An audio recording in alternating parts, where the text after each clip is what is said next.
We were finally free. We were finally out of the clutches of Jon Jones's oppressive heavyweight championship run.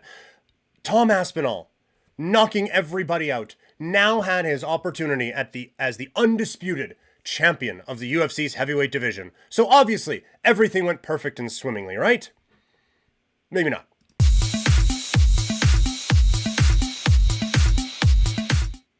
UFC 321 went down Saturday afternoon. In the main event, a highly anticipated heavyweight championship bout with Tom Aspinall finally named the undisputed heavyweight championship, claiming that throne in a way that everyone dreams of, by way of a retirement on social media and being handed it in a video on YouTube. He defended the title against Ciryl Gane, and it ended very quickly as Ciryl Gane, channeling his inner Captain Insano, or whatever the guy's name was from Happy Gilmore, as he went 2 knucks deep into the eyeball of Tom Aspinall, ending the fight. I can only come to the conclusion that the heavyweight championship of the UFC is cursed.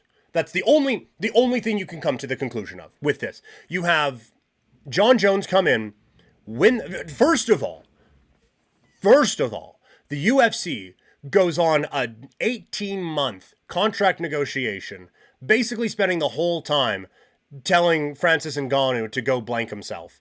And he vacates the title. Jon Jones comes in. We get the moment we've all waited for. Jon Jones in the heavyweight division, and he dominates. And so now it's this new exciting era in Jon Jones's career in the heavyweight division. And then he doesn't defend the title for like a couple of years. And then he faces Stipe Miocic for 15 minutes, spinning back kick to the guts. Down he goes. And then he's never to be seen from again. And so we vacate the title. Tom Aspinall gets it. He has been knocking everyone out. He finally gets this opportunity. Big stage, pay-per-view. And eye poke. And fittingly, I got something in my eye while that is happening. See, I can't even talk about the heavyweight division without there being a problem with it. To have all of this play out since Francis Ngannou, there's no other way to describe it other than cursed. Francis put some kind of a hex on that championship as he was leaving. Maybe he got one of those Etsy witches. And just heavyweight crown, no more. It has to be cursed. There's no other way. It sucks because this was an interesting matchup.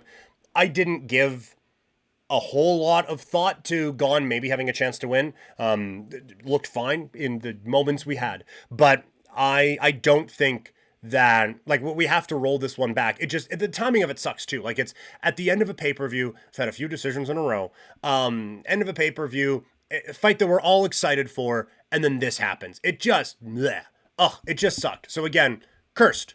Cursed is the only way you can describe any of this with the heavyweight division. There was one title fight, at least, that went the distance. Mackenzie Dern, reaching her potential. She is a champion in the Ultimate Fighting Championship. She was someone who was very hyped as a prospect. There was a lot of buzz about her coming in, and she has obvious skills and obvious talents, and high level in those. It was just, okay, can she round out the rest of it? And then she plateaued. She was able to buzzsaw through who she was able to buzzsaw through, but there was a ceiling that she hit.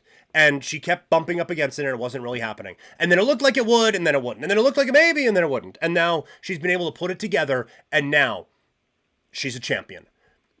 Is she the most complete fighter in the Ultimate Fighting Championship? She is not. But the things that she does, well, she does at an elite high level, and it makes it very concerning for the rest of the fighters there. Now, there's an obvious game plan to get around it, but she makes it difficult to get to that one. So a huge shout out to Mackenzie Dern, who finally reaches her potential as a UFC champion, winning her fight at UFC 321. Otherwise, I mean, there are some noteworthy wins, and we'll get to those as the week goes on here, but not the most exciting of cards. It was a mid-afternoon one on a day where there's World Series baseball, college football, LSU's firing coaches, stuff like that. So it was a difficult day to stand out anyway, and a difficult card to kind of stand out on a couple of weeks after you already had a pay-per-view. So it was a weird spot. Weird ending to it, but Mackenzie Dern kind of becomes the highlight of the show as she finds her way into championship gold with the Ultimate Fighting Championship.